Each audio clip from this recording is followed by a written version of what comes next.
गोविंद पादाचार्य ने उपनिषद के 4 वाक्यों के माध्यम से आदिशंकर को अद्वैत दर्शन का उपदेश दिया। ये 4 वाक्य क्या थे? संदीप जी, आप इसको लेना चाहेंगे? इनको इन लोगों को डिटेल में लिखना है। जी जी, मतलब ये तो 4 वाक्य बोले गए हैं, बट हाँ, थोड़ा एक्सप्लेन कर देंगे तो अच्छा रहेगा।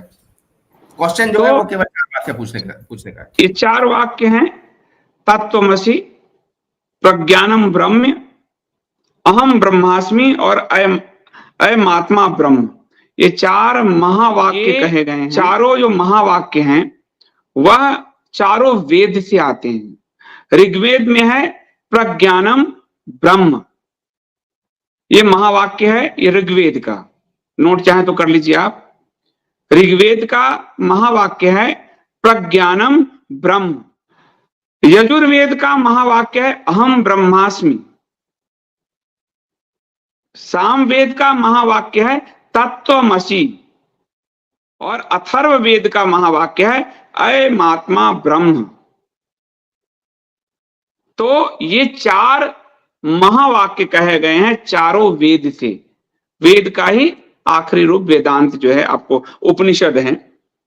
तो इन चारों महावाक्य के जरिए गोविंद पादाचार्य जी ने अपने शिष्य शंकर को पूरे वेद का ज्ञान करा दिया, पूरे वेदांत का ज्ञान करा दिया।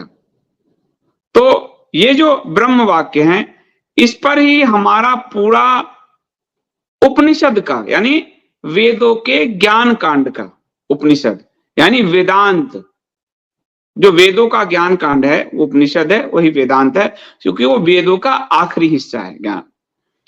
तो इसलिए उसको वेदों के ये 4 महावाक्य जो है वही सारा ज्ञान उपनिषदों में।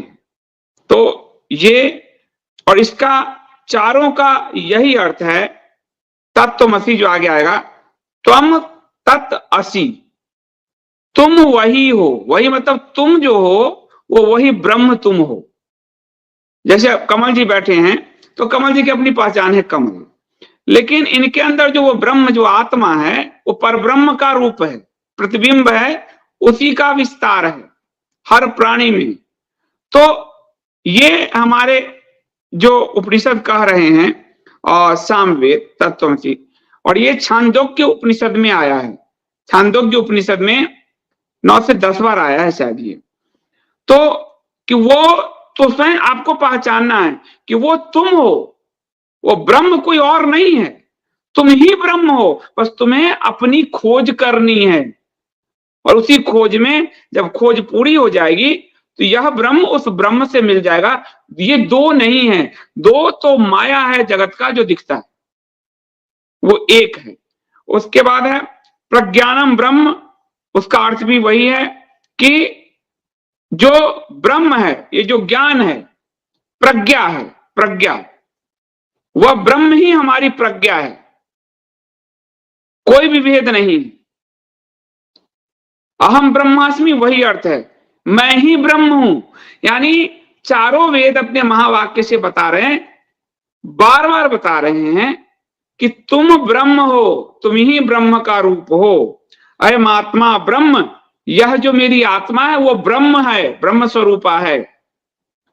तो हम यहाँ 2 नहीं हैं, जैसे ब्राह्मणिक रिलीजन में है कि एक कोई अल्लाह या गॉड ऊपर बैठे हैं, उनका एक मैसेंजर है, अदेन लोग, आम लोग हैं। आम लोग में भी पुरुष ऊपर है, स्त्री नीचे है। अब व्यक्ति को ब्रह्म तो छोड़िए, मैसेंजर ऑफ गॉड भी होने की अनुमति नहीं है। पैगंबर आखिरी है, मैसेंजर ऑफ गॉड होने की भी अनुमति नहीं है। यहां सनातन में क्या है, व्यक्ति को मैसेंजर ऑफ गॉड छोड़ दीजिए, स्वयं ब्रह्म होने की अनुमति है। इसलिए 2 उदाहरण आते हैं, बड़े उदाहरण आते हैं इस्लाम में। एक तो हमारे यहां से एक तो ईरान से आते हैं, अनहलक, उनका नाम मैं भूल रहा हूं। उसने अनहलक मतलब स्वयं को ब्रह्म कहा, तो उसे मार दिया गया। और एक औरंगजेब ने जामा मस्जिद के सीढ़ियों पे मार दिया था। तो वहां स्वयं को ब्रह्म नहीं कह सकते, वो मैसेंजर भी नहीं हो सकते। लेकिन असल में ब्रह्म और जीव के बीच एकात्मता को स्थापित करने के लिए सिर्फ एक धर्म है, वो है सनातन। क्योंकि वो कहता है पूरा जगत उस ब्रह्म का ही विस्तार है। जैसे सरसों गेहूं के बीज लेके आप छींट दो खेत में, तो खेत में फिर सारे सरसों हो जाएंगे, कौन से बीज का कौन है नहीं पता चलेगा। उसके अंदर वो बीज भी है, सरसों बड़ा होगा तो वही बीज आप रख लोगे, बीज भी है, और उससे वो तेल भी निकल गया, और उस तेल का गुण और उस बीज का गुण एक है। आप पौधे में भी देख लो, दोनों के गुण में उसका रूप बदल गया और गुण एक है, उसके अंदर का तत्व एक है। वो जो आत्म तत्व है मनुष्य और प्राणी के अंदर, वो एक है और वो ब्रह्म है। इसलिए अद्वैत का मतलब है दो का बोध ना होना। अद्वैत ब्रह्म और जीव दोनों में समानता का भाव, दोनों में जो स्वयं के अंदर ब्रह्म को और ब्रह्म के अंदर स्वयं को देख लेता है, वही वास्तविक अद्वैतवादी है। और ये जो ब्रह्म है वो जगत में रहकर भी निर्लिप्त है। इसलिए कमल के फूल का हमारे यहाँ उदाहरण आता है कि जो पानी में रहकर भी, कमल के पत्तों पर आप देखेंगे पानी नहीं ठहरता, बूंद पर भी नहीं ठहरता। तो वो जगत में है लेकिन फिर भी जगत से बाहर है, कमल के फूल की तरह। जगत उसको अपने गुण में नहीं घुलाता, जगत जो है उसको अपने गुण में नहीं घुलाता, वो उसको नहीं छुपाता, वो उस जगत में ही है। लेकिन अब जैसे पानी बरसा हुआ तो इस पानी जगत में ही है, लेकिन जब वो वाष्प बन गया तो आपका उसका रूप बदल गया। वो वाष्प के रूप में बादल में वही पानी है, लेकिन आपके लिए रूप बदल गया, वो पानी आपके लिए समाप्त हो गया। तो ऐसे ही ब्रह्म जो जीव में है, उस ब्रह्म को और जीव को एकात्म रूप से समझने के लिए चार वेदों ने 4 महावाक्य दिए। जो उपनिषदों के महावाक्य हैं ऋग्वेद के, वो है प्रज्ञानम ब्रह्म। ज्ञान के उस प्रज्ञा, बोध जगना, प्रज्ञा मतलब बोध जगना। जब बोध जग जाता है तो वो ब्रह्म के द्वार खुल जाते हैं, वो रास्ते खुल जाते हैं।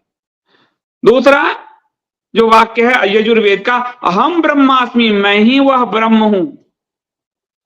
और तीसरा सामवेद का, तत्त्वमसि, हे श्वेत केतु के पिता उसको कह रहे हैं, वह ब्रह्म तुम हो, जिसके लिए तुम इतने शास्त्रार्थ कर रहे हो, ज्ञान बांट रहे हो, वह तुम हो, तुम ही वह ब्रह्म हो। और उसके बाद अथर्ववेद कहते हैं, अय महात्मा ब्रह्म, मेरी जो यह आत्मा है वही ब्रह्म स्वरूपा है। तो इस तरह ये 4 महावाक्य हैं, हमेशा याद रखिएगा। और इस 4 महावाक्य के गूढ़ अर्थ को समझ लेंगे तो आपके सामने न इस्लाम ठहरेगा, न ईसाईयत ठहरेगा, ना एक कुछ भी नहीं ठहरेगा।